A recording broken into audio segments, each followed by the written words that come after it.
Well, hey, friends, welcome back to this episode of Test Those Breasts. I am your host, Jamie Vaughn, and today I am so excited to have I consider to be one of my bestie breasty friends from Oregon, actually.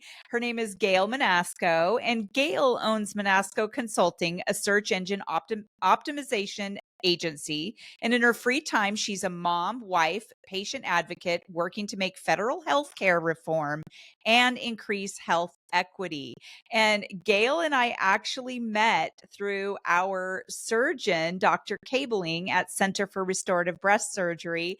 I was actually in recovery for my second uh, surgery back in December when Dr. Cabling came in to check on me and mentioned Gail's name and that he had mentioned my name to Gail. And so from there, we've just been in touch. We've had multiple conversations about our experience at Center for Restorative Breast Surgery, and in particular with Dr. Cabling. And we've also talked about insurance and just healthcare access and the reforms and things like that. And so, Gail, thank you for being on this show because I just think that you are a wealth of knowledge. And I appreciate that you are here to help bring that awareness and help shorten the learning curve for other people. How are you doing today?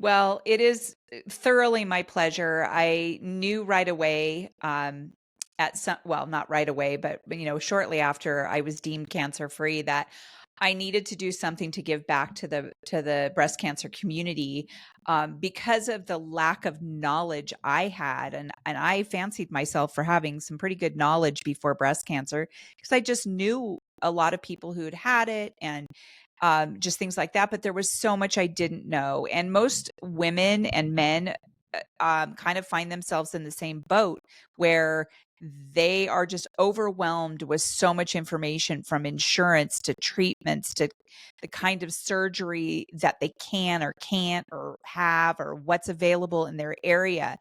So I really thank you for recognizing that. And I thank you too for putting in the effort to help people as well. Um, I would really like I want to start out with helping my audience understand who Gail was before your breast cancer diagnosis.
Yeah.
Oh.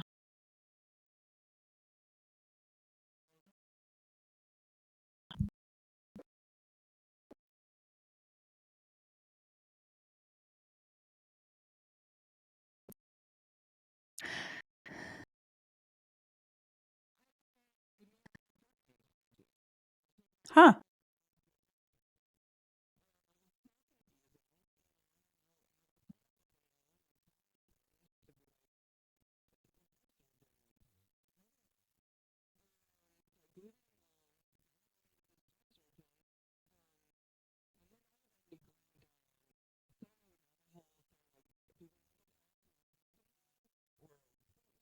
She's like,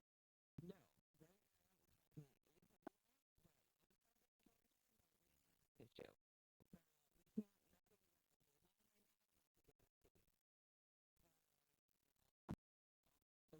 So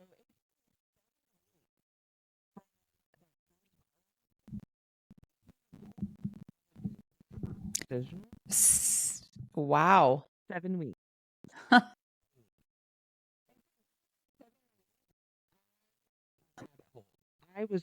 I didn't know what I had. I didn't know if it was pure atypia.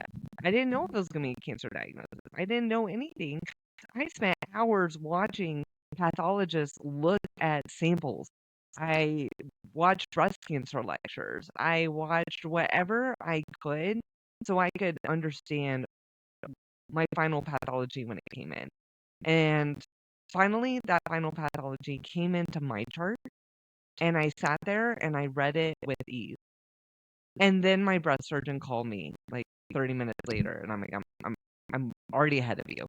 Yeah. And we're going back and forth. And I was diagnosed with high grade hormonal negative DCIS. So the earliest stage of breast cancer that exists. Fantastic for Okay. that. But for me, that was upstage from this atypia. So now that meant now there's things on the table, essentially. She's like, let's meet in person, in a week, let's sit on this. And I knew I was hormonal negative. I knew I was ER negative. I knew I wouldn't be eligible for tamoxifen. Um, but something my breast surgeon just kept on saying on the phone was under 40, under 40, under 40. And apparently, this is according to her, that radiation is not recommended if you're under 40 if you Oh. have another option. And so we could have done lumpectomy and radiation, but then I wouldn't have the tool set of tamoxifen because I was hormonal negative. Okay. And tamoxifen is a hormone blocker, right? But I Hmm. didn't need a hormone blocker because I was 0%. I know mine also stayed positive for CK56, which when you look that up, it looks like potentially a triple negative, but they don't test for HER2 in DCIS. So all I knew was I was double negative and I was ER and PR negative. And the high grade DCIS has a higher chance of coming back as invasive, as a higher recurrence rate. Um, And so if this came back as invasive, I would either be triple negative or I would be HER2. Either would result in chemo, which I was very much trying to avoid. So my case went to the tumor board. They all discussed it, which is weird. Most DCIS is hormone positive. But mine was high grade and hormonal negative with chemonecrosis. There was, the dead cancer cells in the middle, meaning it was growing very quickly. And mine was located within a palpable mass. So it was within a complex cyst, which is what I was feeling. But many times DCIS can't be felt. It has to be seen typically on imaging. Okay. Many times will show up as like a cluster of calcification in a certain pattern. And so I was just a weird case.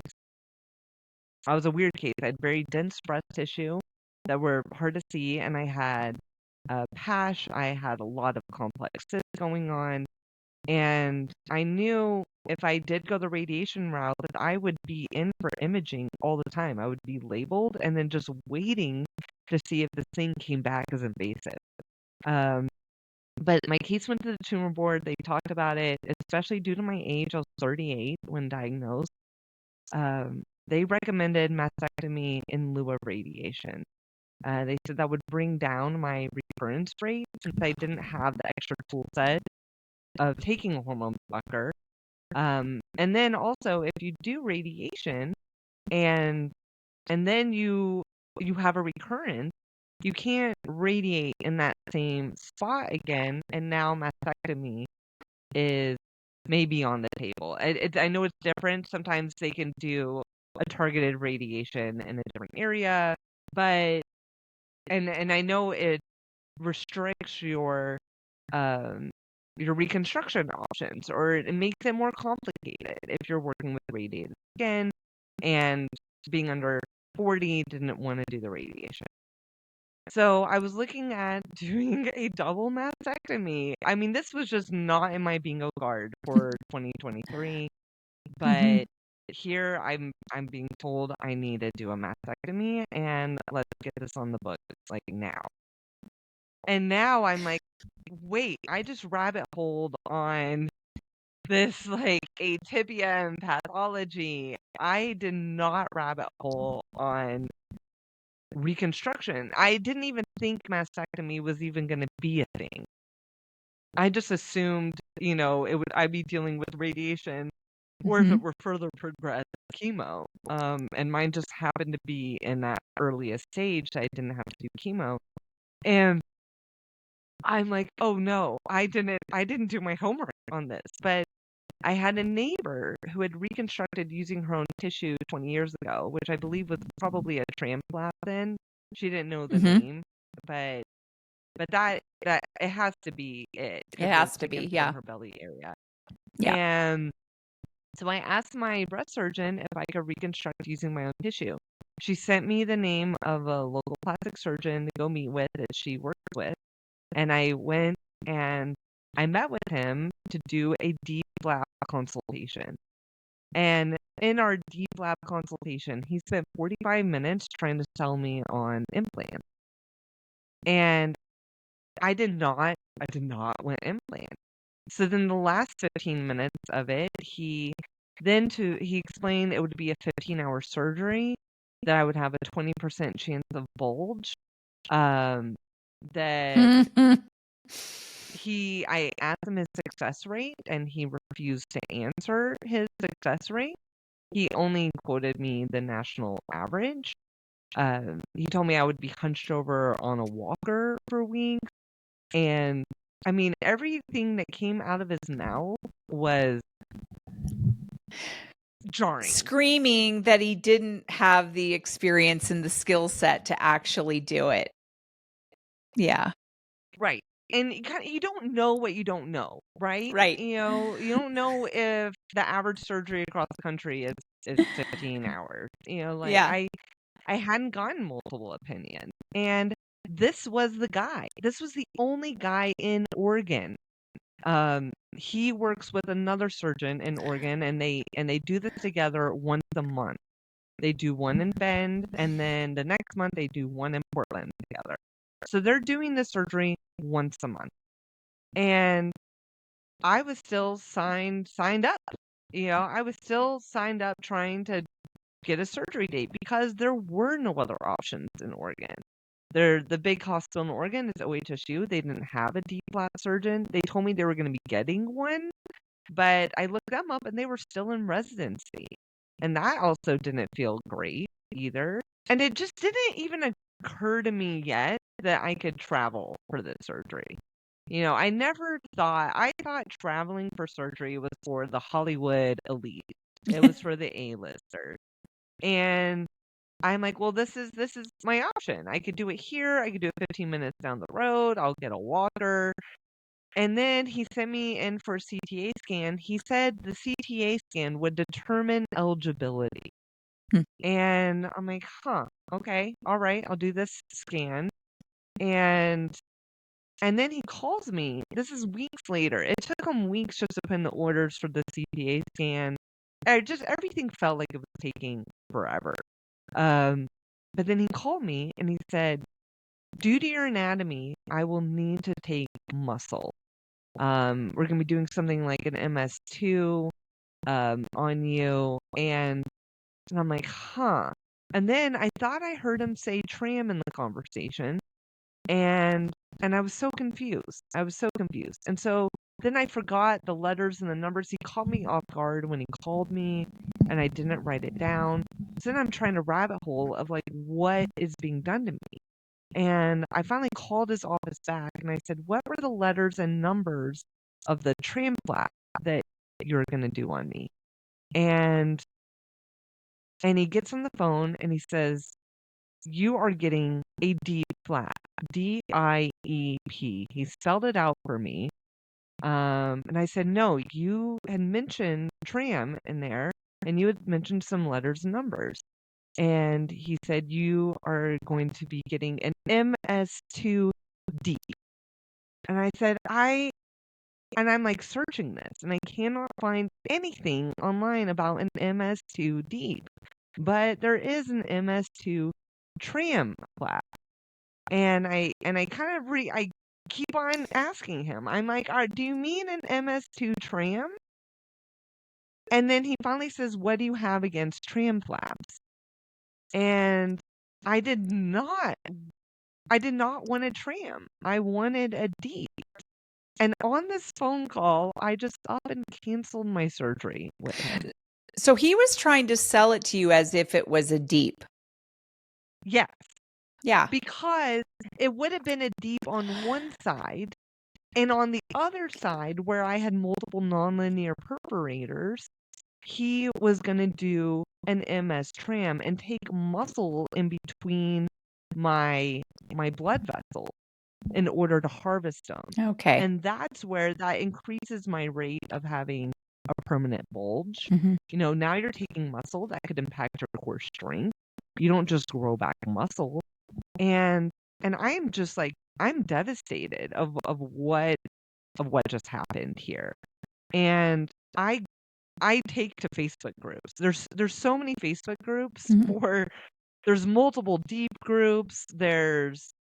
I am going in there and I am active and I am asking the questions. I'm like, due to my anatomy, they have to take muscle. Is there another way? Is there something else that's out there?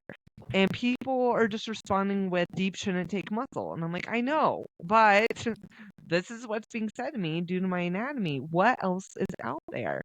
And it took me multiple times of asking this question before one random woman mentioned Apex flap. And I'm like, huh, okay. And I Googled Apex flap and I found the Center for Restorative Breast Surgery's website. And it talked about due to people's anatomy, the surgeons are taking muscle.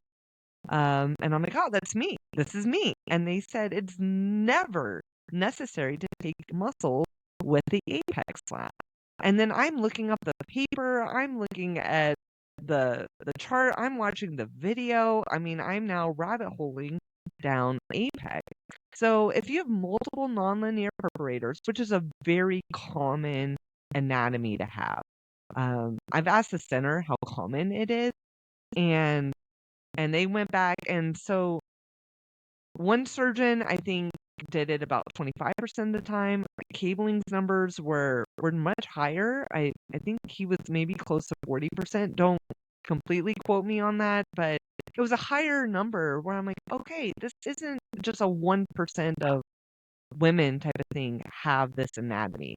If you have multiple nonlinear perforators, if the surgeon doesn't have the apex skill set, many times that surgeon is converting to muscle sparing tram. And muscle sparing, they say muscle sparing, but they're taking muscle because it was better than the original tram where they took Okay. a lot of muscle. And then they're using mesh with like an artificial mesh placement to help prevent against hernia or bulge. So I learned about this, but my insurance did not want to work there. I also saw there was another place offering this was PRMA in Texas. And I thought I had Blue Cross Blue Shield and I had an EPO plan, but for some reason I thought it would work in Texas. At this time, I did not understand how insurance worked. And I knew that Blue Cross Blue Shield was out of network with the center, but I went and overnighted my scan to PRMA because I knew that they worked with Blue Cross. And I had to pay for a surgeon consult there, maybe like 200, maybe 250 or something like that. And I got assigned to a surgeon there, and so she looked at my CTA scan, and I'm just expecting her to say that we can do apex on you. And she told me that she would need to take muscle, and she didn't know how much muscle that she would need to take, and she would be using mesh. And I was shocked. Like, I was beyond shocked. They talk about apex on their site, but just because it's on their website doesn't mean that all the surgeons there are skilled in that, right? Right. And I am devastated. So I call my insurance and I find out that my insurance only worked in Oregon, Washington, Idaho, and Utah. So I got a list of every single DIEP surgeon in these 4 states, and I started calling. And I said, "Oh, if you have multiple nonlinear perforators, are you skilled in the apex technique, and do you use mesh? Is it very common for you to use mesh?" And essentially, everybody that I called wasn't skilled in the apex flat, and I realized that I needed to figure this out, and so I sent my scan to New Orleans, and there I met with this nurse, and she was adamant that they could do it, and I'm like, "No, I need to speak to a surgeon." Mhm. And they paired me with Dr. Kameling, and he got on the phone and he said, "I can do what you need me to do. I can do it. I'm not going to take your muscle. We're not going to use mesh, and I can do this." And I'm like, that's what I've been needing to hear. I cried tears of joy when he told me that. But I knew my insurance didn't work there. Um, so I had to figure it out. I'm on the IRS website trying to figure out how to get special enrollment. I'm thinking about changing to a C corp to open up a QSE HRA. I'm going down all the rabbit holes trying to figure out how I can change insurance. And I I work with many different agencies, and one of them just kind of heard me rabbit holing, and they're like, "Gail, we've always wanted you to be an employee." They're like, do you want to become an employee? Do you want to become the director of SEO?" And they're like, we've been wanting this for forever. They're like, how we work together will change, but yes, and I'm like, "Well, when do your benefits kick in?" And they said it starts the first of the following month. And they sent me an offer letter within a couple of days, Wow. and I signed on new employment. And our relationship changed, with how we work together and timesheets and but yeah, I took on new employment. Now I had already hit my out-of-pocket maximum, so I'm starting over in September with new insurance. So those out-of-pocket maximums start over. But I had new insurance, those Blue Cross Blue Shield PPO with out-of-network Okay. benefits, which is what hmm I needed. That's what I had. Yeah. Um, yeah, and because the center in New Orleans is out of network with Blue Cross, but they were the only ones that could do the surgery in my time frame with the skill set. Um, and I submitted my insurance to them. They got me a surgery date within weeks, like 2 weeks later. They were like, get you in. Now, if I was considered active cancer because I'm doing this in lieu of radiation, and they got me in quickly. Yeah. And I mean, it was a whirlwind. It was an absolute whirlwind. And but Dr. Cabling, he did the surgery he said he would do. He took a picture during surgery to show that my muscle was untouched. And I have pictures. He retained my muscle. He did the apex, which is where he severs the blood vessel behind the muscle and brings it around, ties it together. Maybe I'm using the wrong words here. There might be surgeons listening. And I'm then picturing it. then they move it up to your chest, leaving your muscle untouched, no mesh. And that is what I wanted. That was my goal. And I did it. I got the surgery I needed, and a new job. So I want to ask you, because we started this with who was Gail before breast cancer. What is it about Gail that afforded you the wherewithal, the skill set, the determination to be able to advocate for yourself like this? Because you had mentioned that you didn't know a lot about breast cancer. It wasn't even on your radar, but you were forced into learning more and going into these rabbit holes and finding out more how to read your scans and all of that. Who is it? Like, who were you to be able to be like that? Is like, not everyone's like that. There are some people who just don't advocate for themselves. They just kind of go along with whatever. But there's something with Gail that's been there to make you that way. I believe everything is figure outable. There's always a way. There might be a window, it might be a door. Everything is figure outable, and that's how I've approached life. It's how I've approached SEO. It's how I've approached any new sport I want to get into. You don't know what you don't know, right? But you can learn more, and I love learning. I love learning more, and I don't mind sitting for hours listening to lectures or reading more and knowing that I don't know what I don't know. But let's go see what information is out there. Let's go figure it out. And I don't want, if I hear something is impossible, then I don't believe that it's impossible. I think everything you can figure it out, and there is a way, you just don't know it yet. And I I just kept on holding on to that belief. I think that is one of the reasons that I was so drawn to you. Thank you, Dr. Cabling, for connecting us. But I do think that that is one of the biggest reasons I'm so connected to you, is because I'm the same way. I'm a lifelong learner. I was an educator for 20 years. I'm still an educator in a different capacity. But I'm also that type of person where I don't mind sitting and listening to, lectures and reading and trying to figure how I can do something. And that is very similar to my story, in that I knew that I did not want implants. As far as just the full reconstruction implants, and that's all we had available in this area. But luckily I had a few people, separate people, throw into my ear, hey, I know this person who had this surgery where they used the tissue and they went to this place called Center for Restorative Breast Surgery. And then the other person was in somewhere, I think in Washington, D.C. area.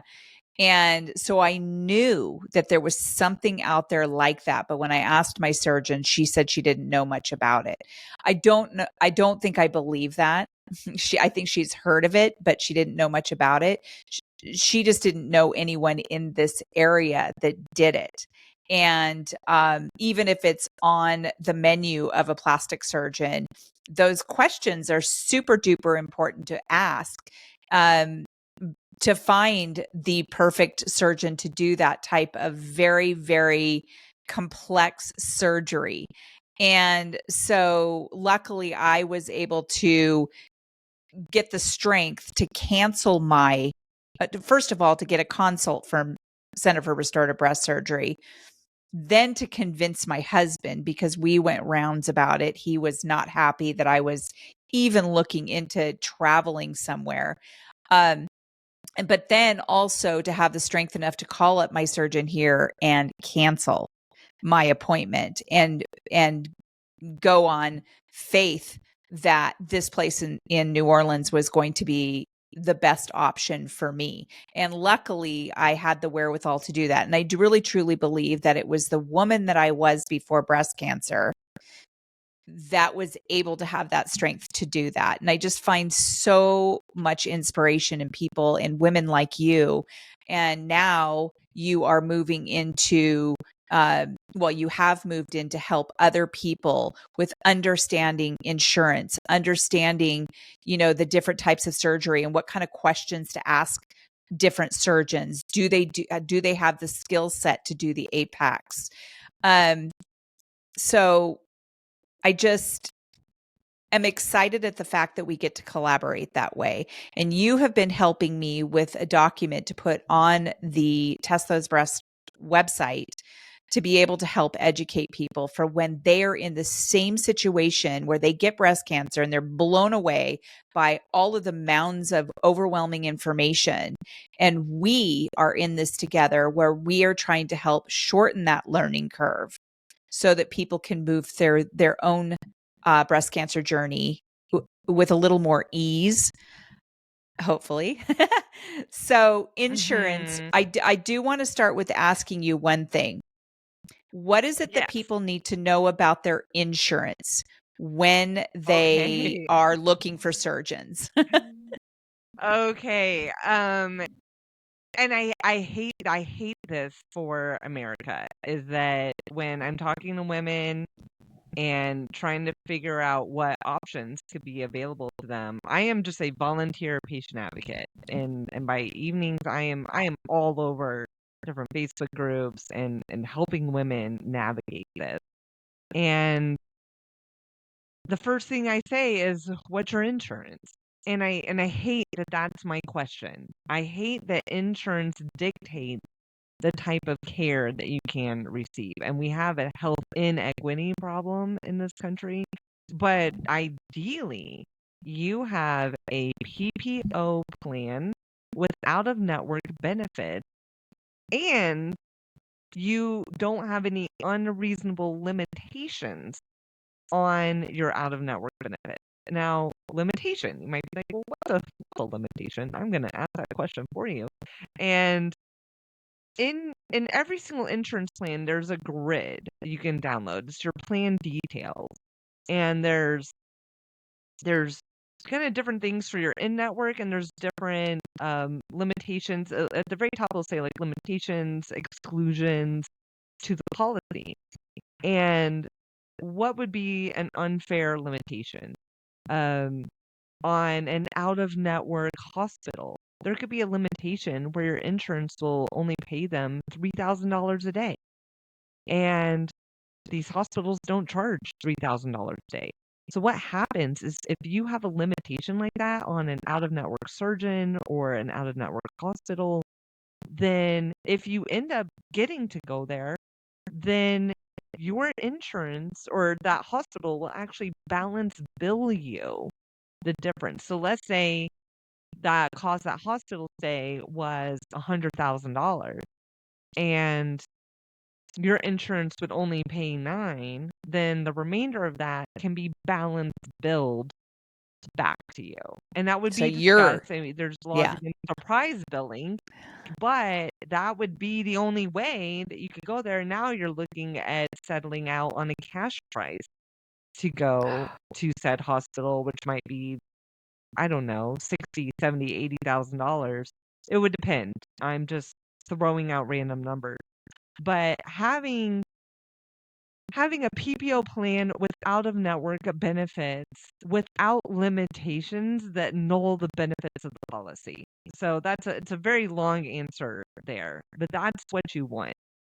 Typically, so there's different types of insurances. You may have heard of like HMO, and then which HMO is the most restrictive. HMOs, you typically cannot leave the state that you're in, and you have no out-of-network benefit. And it's very hard. You've got to get different approvals to go to different doctors. I've had a lawyer that I've been helping in Northern California who is an HMO plan, and she really needed an MRI. But the place where she could get in for her MRI, she was just got diagnosed. They didn't work with her HMO plan, and they were going to charge her $5,000 for an MRI. Oh my gosh. She had to wait. She had to add to her timeline to wait in order to go get an MRI that worked with her insurance with active cancer. HMOs are the most restrictive. But what has become very popular on the marketplace are these EPO plans. Like Blue Cross Blue Shield used to offer a PPO plan in my area, and then they switched them. They switched what they were offering to EPO, which is maybe not as common of a term. It's essentially like an exclusive provider network. So it limits your area of care. For the Pacific Northwest, or here, the EPO plans work in Oregon, Washington, Idaho, and Utah. Now, if you have a wreck, if you have, an emergency outside that area, it works. But if you are trying to get a planned surgery, cancer is not considered an emergency. If you're trying to have a planned surgery or planned treatment, then it won't work. You're going to be billed the full amount, which could take your home if you're trying to leave that area.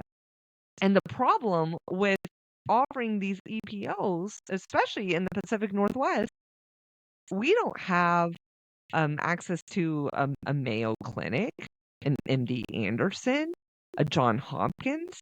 And so if you have an EPO plan and you get a type of cancer where you need to seek even better expertise for your cancer care, you can't go there. You have to go to the cancer centers that you have access to.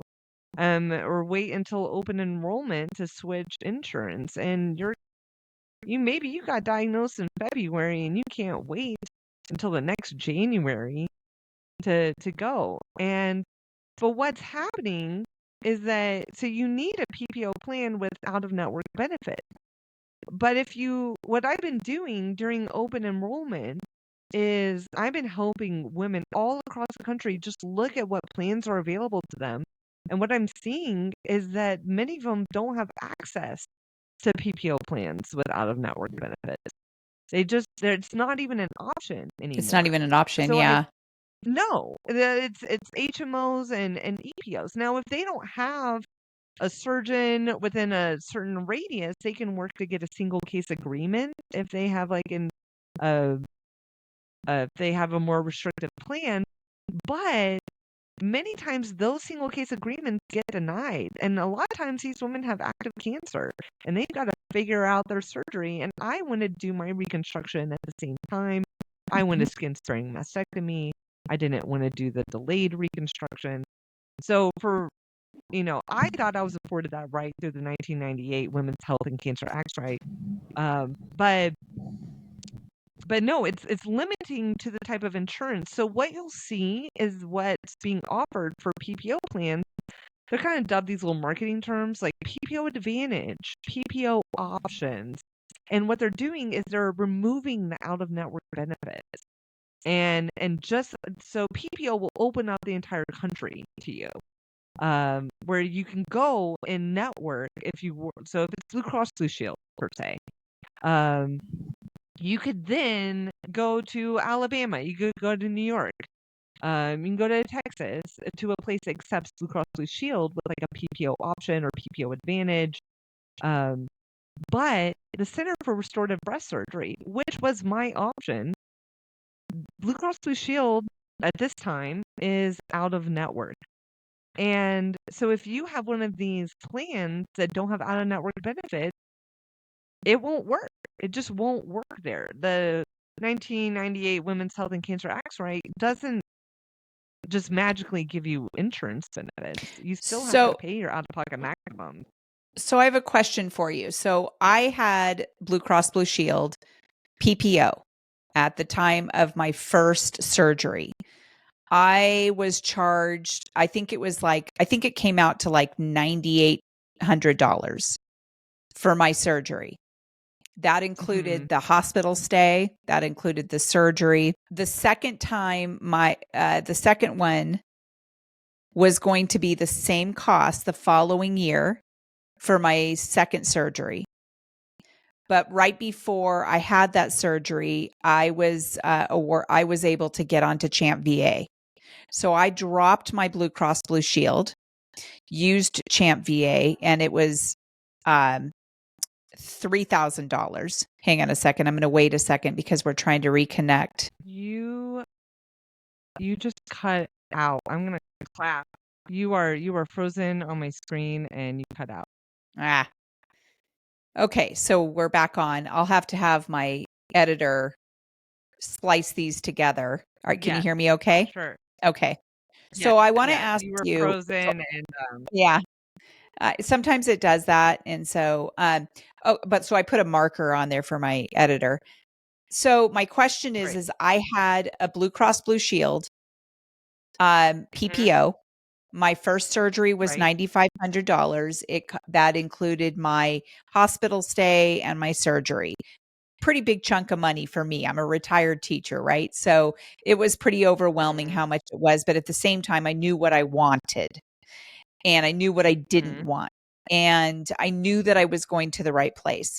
The following year, last December, for my second surgery, I had Blue Cross Blue Shield, and it was going to be the same exact cost. But I changed to Champ VA, dropped my Blue Cross Blue Shield.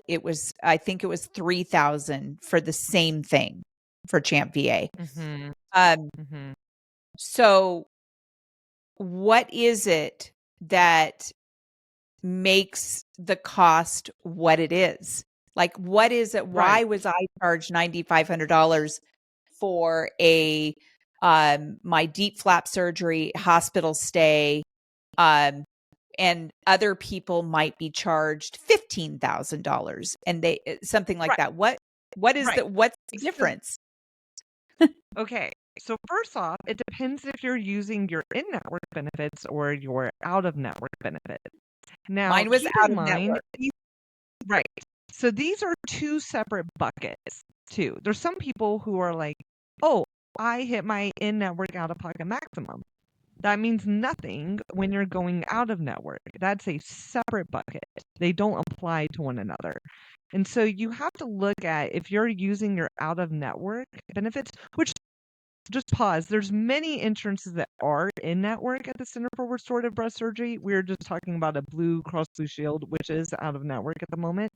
But now you're looking at your out of network, out of pocket maximum. And so I don't know what your out of network, out of pocket maximum might have been.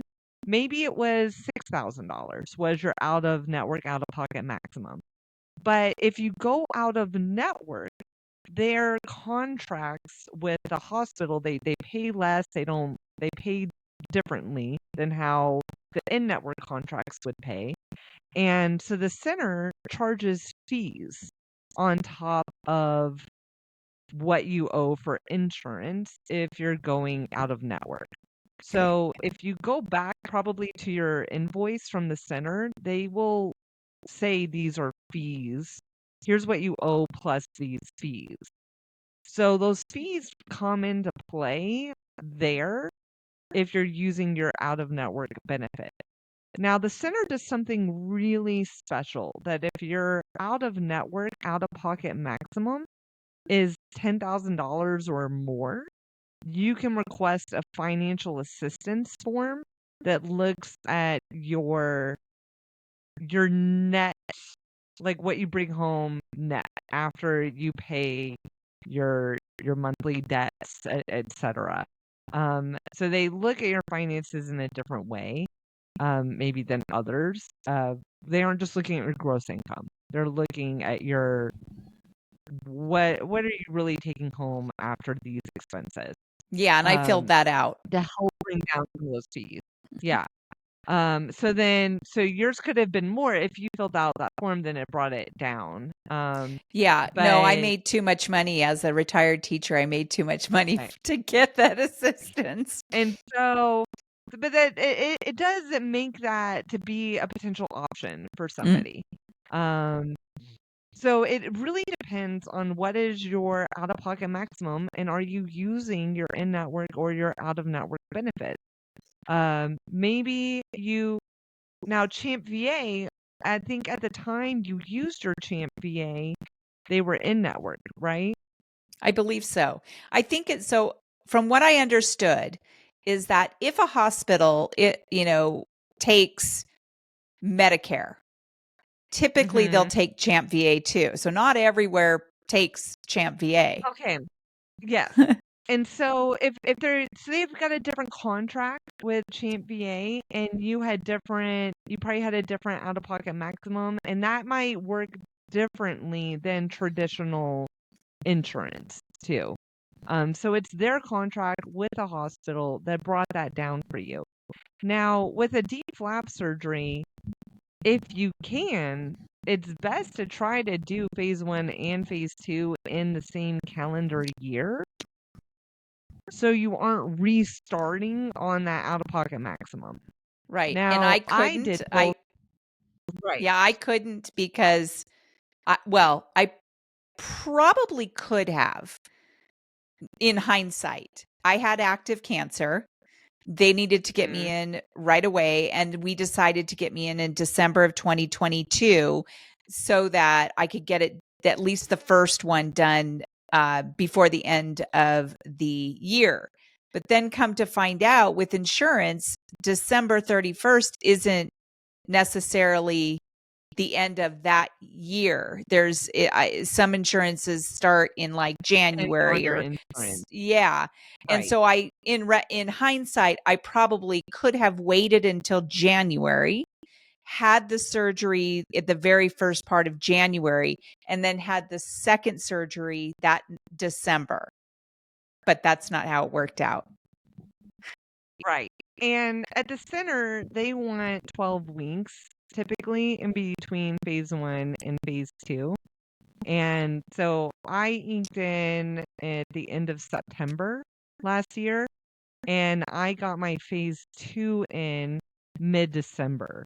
So about exactly 12 weeks later, I got my other surgery in.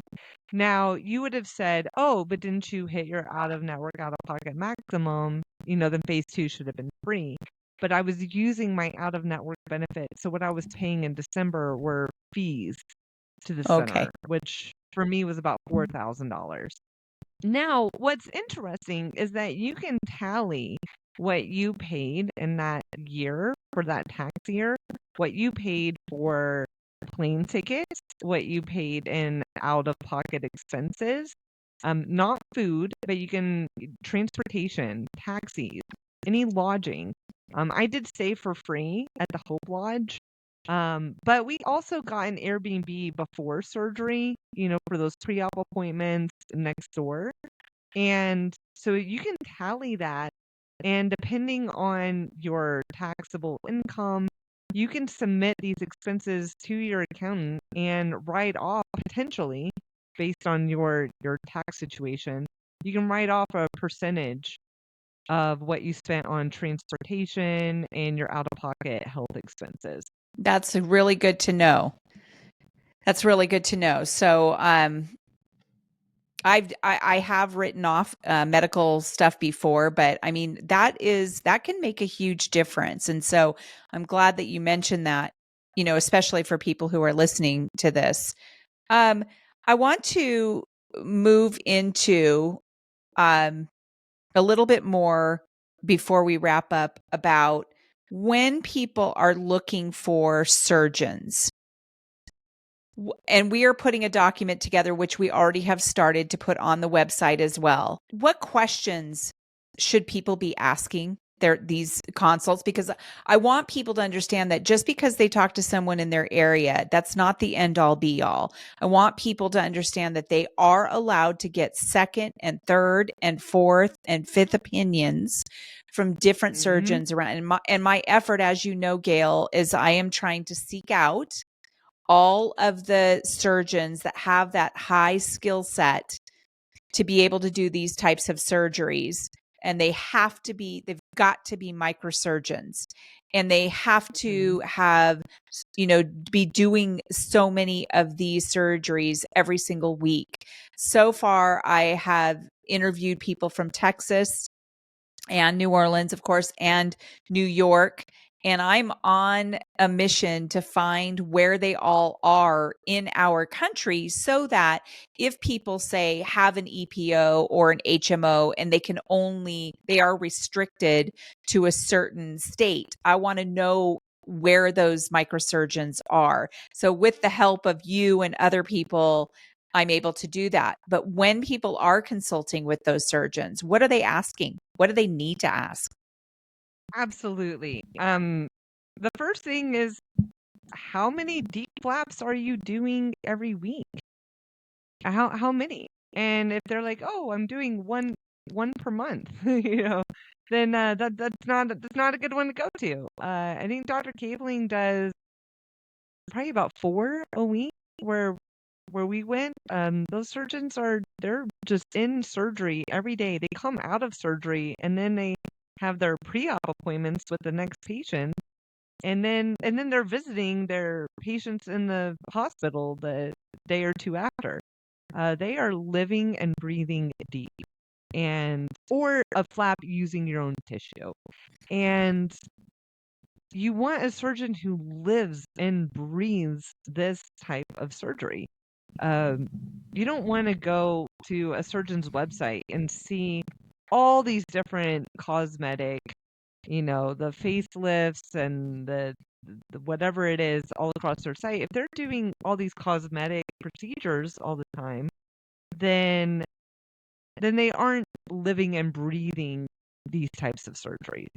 And you want a surgeon that's so skilled in the surgery. This is major surgery. It's major surgery.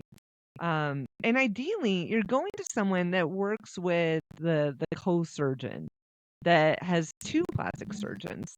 I didn't even know this at the time. I found it out later, but Dr. Cabling had a co-surgeon in there with him, helping him, along with my mastectomy surgeon. So I had 3 surgeons on me, which is why my surgical time for my double mastectomy and deep flap was about 6.5 hours. Yep. And that's another thing you want to ask is, what is the average time for this surgery? What's your average? Things can go wrong, right? There can be problems that extend the surgery. You could be a very complex case. But on average, run of the mill average, what's your average time? And if surgeons are quoting 14 hours, then no, go elsewhere. There's another way. Another question. Do you ever take muscle to harvest the blood vessels? Would you use abdominal mesh? Now, sometimes there's a reason to use mesh, but it should be a very rare reason to use mesh. Maybe if you had like a prior hernia, or the center they mentioned they have about like 5 pieces of mesh there. So they're not abundant in it, and there's a reason to use it, but on average, if you have multiple nonlinear perforators, are you skilled in the apex flap technique, Or are you needing to convert to an MS tram and take muscle, and are you using mesh, and why? I know it's a big question, but it's a Mhm. very important question. Well, and if you do ask your surgeons that, your surgeons are going to know that you are onto what to look for. And so if you have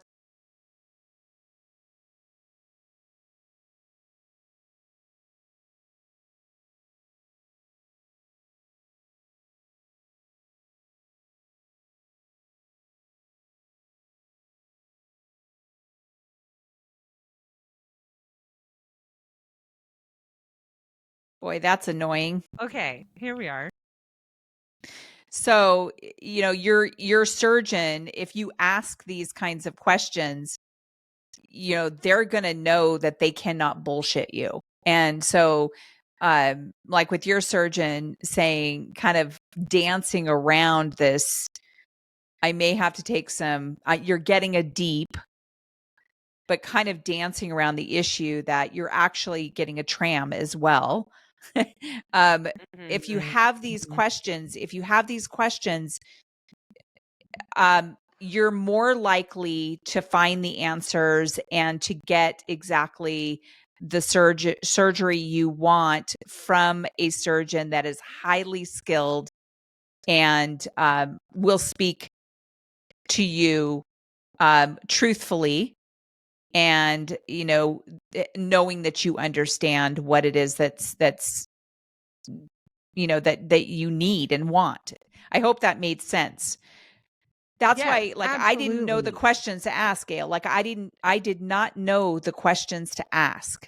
I went on blind faith of 3 people, luckily, 2 people who went to Center for Restorative Breast Surgery, and I went on blind faith of talking to um the center when I was consulting with them. And I went on blind faith of getting Dr. Wright as my mastectomy surgeon and Dr. Cabling as my deep flap surgeon. Yeah. I want other people to be more knowledgeable than I was. Absolutely. And another important question to ask is their success rate. The surgeons at the center have a 99% success rate. And that's what you want. Now the thing is 99% doesn't mean 100% and a flap can fail. But another question to ask is if a flap fails. That can happen.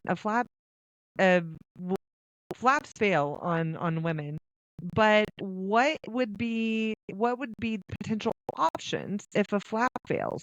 Do you have another donor site that doesn't take muscle to use there? Not a latissimus flap, like that takes muscle. Um, but I like to find out if that surgeon is skilled in an alternative flap like SGAP. Um, which is another flap that is kind of like from like the upper butt Mhm. area where they can take that fat and take the blood vessels. I know of actually 2 women who had failed flaps, and one just got an SGAP, and another one is scheduled in a couple of months to do SGAP. So for the women who don't want an implant still, what are my options if this flap fails? And if that surgeon isn't skilled in using an alternative donor site that doesn't take muscle, also worth consulting elsewhere if you want to stay with the same surgeon, right? And highly recommend the surgeons at the center. Dr. Sullivan, he at the center, he even he developed the SGAP flap. I know Dr. Cabling does SGAPs, but it is I think it's just really important to know what are your options if the flap fails. And then I also ask, the options for like your nipples, like if nipple sparing mastectomy, or can they do an areola sparing mastectomy? What are your options there regarding your nipples, as well as the oncologic risk, and how they spare that nipple if that is an option for you. And then a big thing is you need to see pictures. You need to see pictures of their work. What are pictures of their before and after? There's so many women where I see the pictures and the incision is so high. Um, and the center, what they do is they offer scar lowering in phase 2, which is that cosmetic cleanup. But look at the work and compare. And and then I mentioned this earlier, but to look at our website, is this something that they live and breathe? Is this what they're doing? Is this what they are dedicated to doing? Those are my top questions. And if someone doesn't feel right, this is your body, right? You do not have to use them. And if insurance is the one that's hindering, there is a way. There's a way to figure out the insurance piece. But you have to be willing to jump through a lot of different hoops. But there is a way to figure out insurance. There's single case agreements available. Um, and also for the women who are told that they don't have enough tissue to do this surgery, they might be a candidate for SGAP. They might be a candidate for an alternative flap. Or some of these women still might be able to do a DIEP. Even my surgeon here locally was hemming and hawing about the amount of tissue I had and telling me that maybe I would only be an A cup if I did this surgery. I I came out the size that I came in with when I went to New Orleans. And even in phase 2, they even made me bigger because they were able to extend my incision behind me and take my hip and upper flank back. When you have a more knowledgeable surgeon, then you actually have better ways to achieve the size that you're looking to do. Even asking that surgeon if they are skilled in a stack flap if needed. I know they do that in New Orleans where they can stack on like a Tdap flap um, to give you more volume if needed, or a way to avoid an implant. Now, they also do implants there if that is what you want. I know some women have gotten an implant there too, but you really want to understand what are the options on the table and what is the skill set of your surgeon. And it's okay to be Y- picky, and it's Yeah. okay to get multiple, it's recommended to get multiple opinions because what you want is to make an informed decision. You want to go gather multiple opinions, and you can do remote consults. Yeah, there's places that do remote consults. I live in Oregon, and I didn't travel for any of my consults. Yeah, I did. I just consulted with Center for Restorative Breast Surgery, and I did that remotely. One of the things I really love about Dr. Cabling is that when he came in the day before my surgery, he had mentioned something about an implant, and I freaked out. I was like, I looked at my husband. I'm like, I go, but Dr. Cabling, that's why I'm here. I don't want implants. He goes, I get that. He goes, hear me out. He showed me, the difference between an actual implant for the whole reconstruction and then a hybrid implant. And he said, here's the thing. He says, because I did have lack of tissue, and because I had just lost like 33 pounds the year before. And he said, when we do the reconstruction, he said, you want to, he goes, if we don't have enough tissue, you're going to kind of have this sort of pancakey look. And I'm like, I don't want pancakey look. And he says, but the hybrid implant will go behind. I think he said it was behind my muscle. He says that what you won't even know it's there. And he says, and you won't even feel it. And the breast itself, you will feel your own tissue, your own skin, all of that. And he says, but here's the thing, I will do whatever you would like. You might be a little bit smaller um, if we don't use it or whatever, but here's my phone number. And he gave me his phone number. He put it in my phone. He says, I want you to go. I want you to have a good dinner.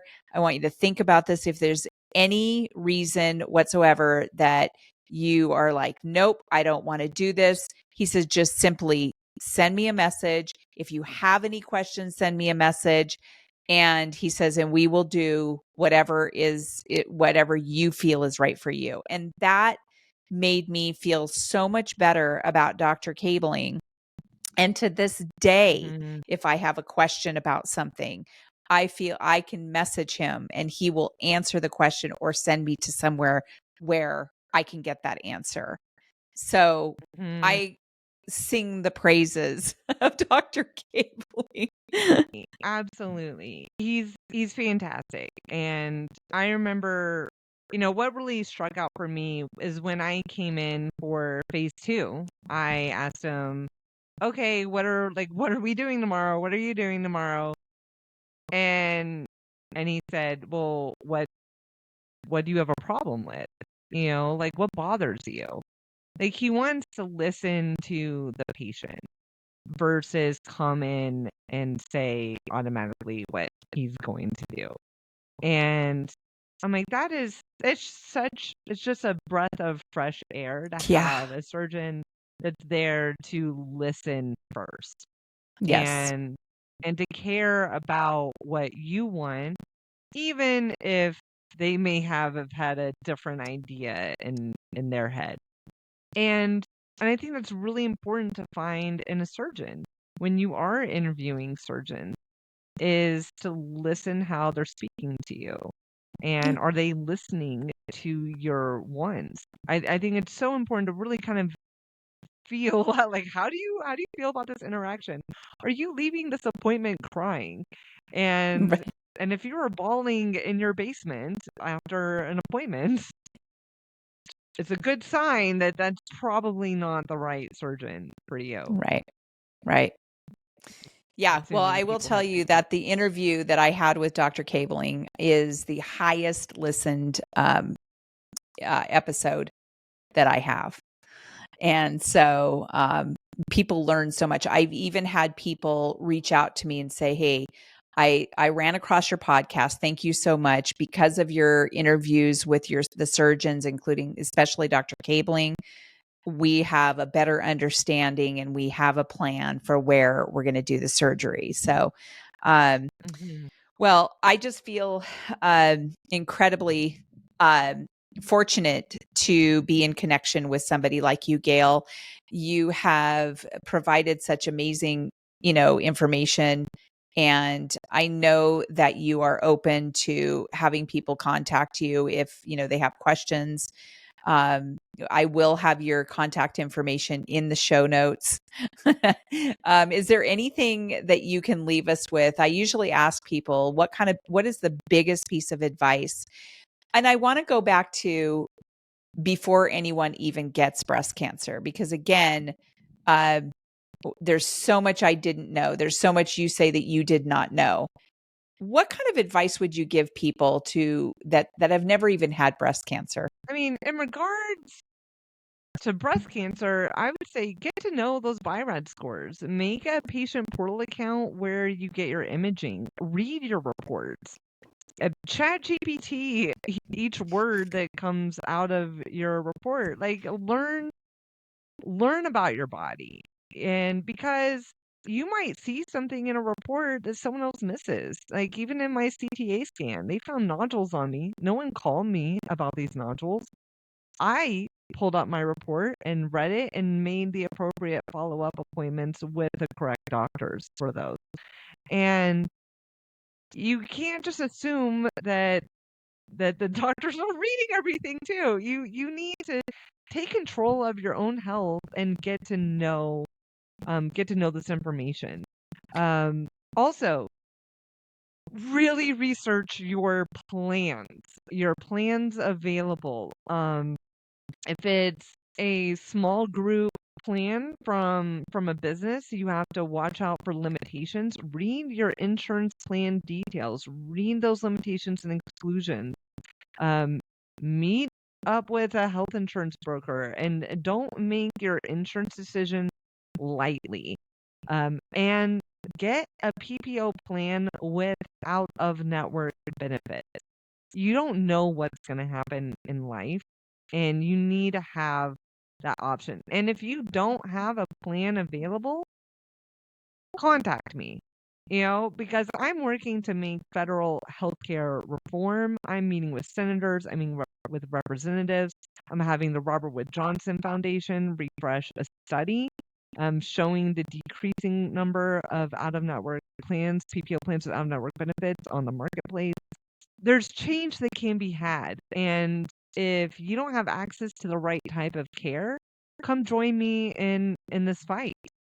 Because I'm working to fight for health equity and increasing access to care across the country. I love that. And there's just far too many people who are not paying attention and it just sort of letting other people make decisions for them. They're not aware of how insurance works. They're not aware of how government works. They're not aware of just how decisions on every part of your life is made. And so it's important to be an active participant in your life, right? And so thank you for that. And so I know whenever I have a question, I know who to reach out to, and that is Gail Menasco, because you have definitely educated me on so many different things, and that is why I like collaborating with you. I'm glad that you are essentially a part of my nonprofit in so much information that can help other women and men for that matter. So thank you so much, Gail. I really appreciate your taking the time this morning to have this important conversation, even through some technical difficulties. Hopefully we can splice all these video and audio together.